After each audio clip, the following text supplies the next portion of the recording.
जागल हो। कैसे कहीं हम रात के बतिया मना करे में चोट लागल हो।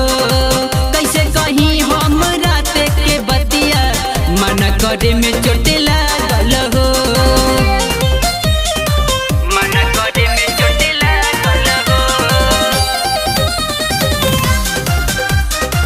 मना करे में चोट लागल हो। भोरे की बेरा में दीदिया पूछी कैसे बताई बहलिया हो। कालर पर जीजा जी देखी सटल बा उठवा के होठल लिया हो। उठवा के होठल लिया हो। भोरे की बेरा में दीदिया पूछी कैसे बताई बहलिया हो। कालर पे जीजा जी देखी सटल बा उठवा के होठल लिया हो। नैहर के मिलल पलंग हिलल, नैहर के मिलल पलंग हिलल, कोई के शौक भइल बजल जब छागल हो, छागल हो। कैसे कहीं हम रात के बतिया मना करे में चोट लागल हो।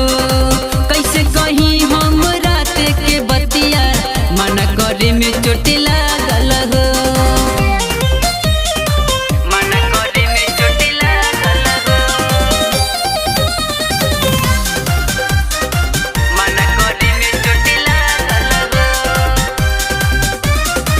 राहुल रवि जीजा सभे जानी तो होई कमर दुर्गतिया हो। गावे गावे ये सुने के मिली नसल बिया जतिया हो। राहुल रवि जीजा सभे जानी तो होई कमर दुर्गतिया हो। गावे गावे ये सुने के मिली नसल बिया जतिया हो। राउर बदन जे हो खता पेन जे, राउर बदन जे हो खता पेन जे, सच सुनिए के देखे होने भागल हो, अरे भागल हो। कैसे कहीं हम रात के बतिया मना करे में चोट लागल